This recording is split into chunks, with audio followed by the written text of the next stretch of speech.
이번에는요. 어제 1,400여 명 사면 복권 이루어졌죠? 거의 대부분은 아마 사면과 복권을 원했을 것 같아요. 근데 이분만큼은 원하지 않는다고 또 얘기를 했습니다. 앞서서도 얘기했는데 그분 얘기해보죠. 기사 있습니다. 풀려났어요. 일단. 자, 근데 복권은 안 됐죠? 피선거권, 복권이 없는 사면 김경수 전 지사. 자, 민주당의 매기가 될까? 그러니까 지금 풀려났다는 측면이 하나지만 이게 정치적으로 영향을 민주당에 줄 수 있는가? 이게 또 관심사입니다. 매기는요, 매기를 풀어놓으면 막 돌아다니잖아요. 그러니까 뭔가 활기가 생긴다는 거죠. 가만히 있던 오리들이 막 돌아다니는 거죠. 피하고. 이런 역할을 할 것인가 요겁니다. 여기 좀 더 보죠. 지금 복권이 안 됐기 때문에요. 뭐 향후에 총선, 뭐 2027년 대선 이런 거 출마가 불가능합니다. 그리고 오늘이죠. 0시입니다. 마산교도소에서 나왔습니다. 그리고 출소하면서 뭐 기자회견 약식으로 한 얘기가 있는데요. 그리고 뭐 여기 보면 친문계 경남 출신 의원들 대거 마중 이렇게 돼 있습니다. 일단 이재명 대표가 위기 인상에서 과연 어떤 역할을 할 것이냐? 뭐 이런 거예요. 관심사는. 요 내용을 좀 다루고 있습니다. 자, 그럼요. 이와 관련해서 어제가 아닙니다. 오늘입니다. 0시입니다. 김경수 전 지사의 모습 확인해 보겠습니다.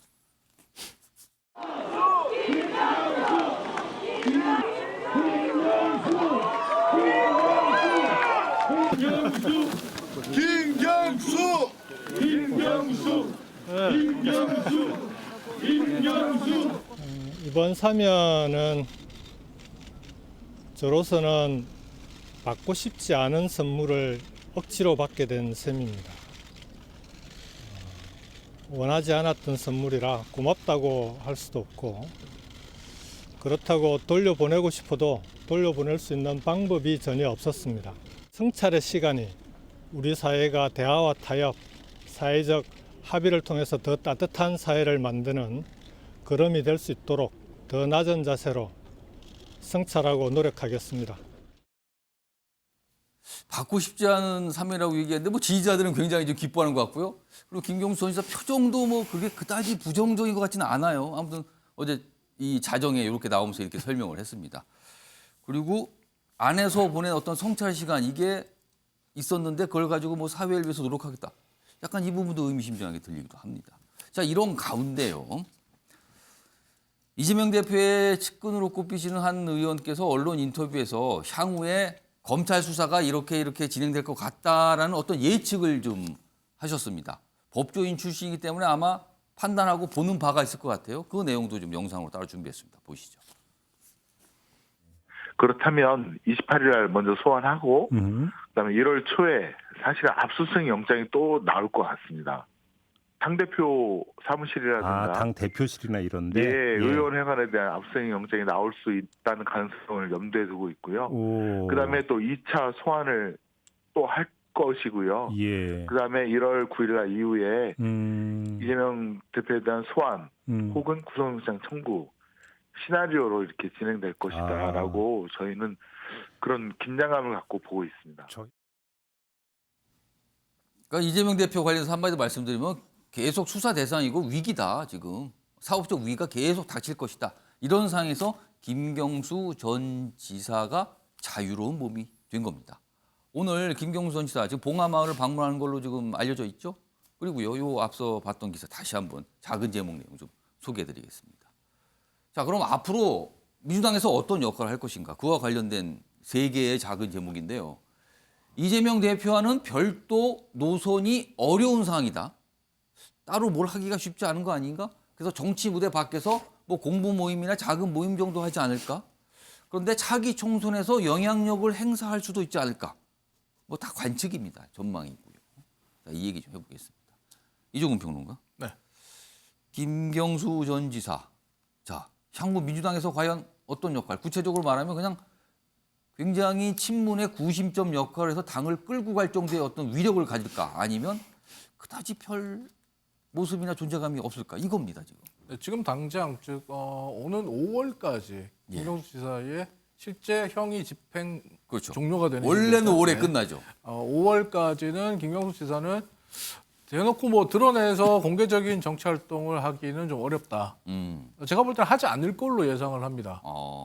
왜냐하면 사실 김경수 지사 같은 경우에는 뭐 정치적으로 지금 이 사면이 본인도 얘기했지만 원치 않는 선물이라고 얘기했잖아요. 그 반복도 되지 얘기하고 있어요, 않았지만. 지금? 예. 근데 이 사면이 이루어진 의도는 예전에도 말씀을 드렸지만은 이게 윤석열 정부라든지 아니면 여당에서 야당, 민주당의 지금 내용을 어느 정도 흔들기 위한 의도도 있다라고 판단한단 말이죠. 김경수 지사 측과 그리고 민주당 측에서는. 그러니까 본인을 풀어주는 게 민주당을 분열시키기 위한 목적이 있는 거 아니야? 이렇게 생각을 그렇게 하고 있다. 판단하고 있는 사람들이 예. 있기 때문에 굳이 오해를 뭐 받을 이유도 없고 또 그런 여당과 국민의힘과 그리고 또 대통령의 의도에 장단을 예. 맞춰서 춤을 춰줄 이유가 없는 거죠.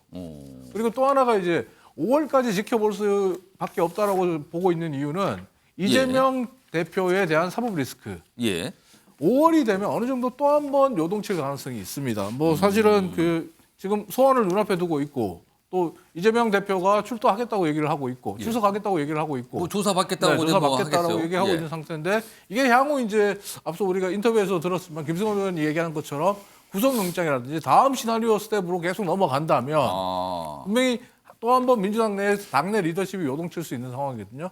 그러면 그 상황이 벌어지기 전까지 김경수 전 지사가 어떤 액션을 취하고 행동을 하는 건 그다지 좋은 수가 아니죠. 그냥 지켜본다는 말씀이니까 그렇죠. 5월 정도까지는 명분과 실리를 모든 측면에서 양측 측면에서 지켜보는 것이 김경수 지사가 택하는 가장 좋은 방법이 아닐까 생각합니다. 근데 당내 친문 인사들이 가만히 계실까요? 당내 친문 인사들 같은 경우에는 생각을 해봐야 되는 게 지금 친문 인사들의 대부분은 이낙연 전 총리에 대한 관심이 많죠. 그러니까 친문의 구심점 그리고 또 친문에 대해서 김경수 지사가 오랫동안 문재인 전 대통령을 모셨기 때문에 예. 친문의 구심점 역할을 한다고 하지만 실질적으로 당내에서 그 정치적 위상을 비교했을 때는 이낙연 총리가 좀 더 거물급이라고 볼 수 있는 거죠. 예. 그랬을 때 김경수 지사가 지금 당장은 이낙연 전 대표와 정면 충돌하기보다는 예. 경남 자신의 텃밭이라고 할 수 있는 경남에서 세를 단단하게 좀 구축하고 다시 한번 다질 필요가 있고 그리고 저기 한국일보에서 얘기한 것처럼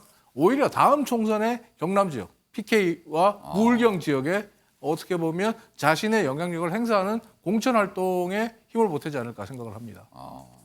그러니까 당분간 아까 말한 한 5월 정도로 보셨어요. 뭐 근거는 5월까지가 원래 복역 기간이니까 그 정도까지 좀 지켜보고 그때 이재명 대표와 관련된 어떤 수사가 이제 어느 정도 가닥을 잡거나 어떤 방향을 잡을 테니까 그때까지는 기다리지 않을까 이런 전망이었습니다.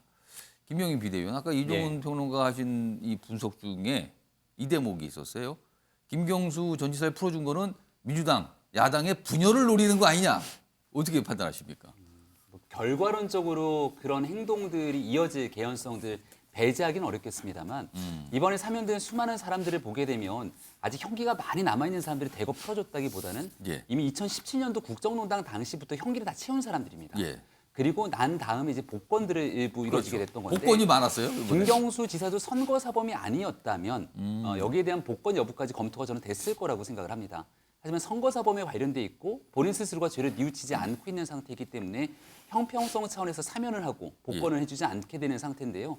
김경수 지사 스스로도 고민이 되기 때문에 아마 정치 활동들을 적극적으로 나서지는 않겠습니다만은 본인의 의지와 상관없이 지금 있는 외부 환경이 김경수 지사를 정치 한복판에 몰아낼 가능성은 꽤 크다고 생각을 합니다.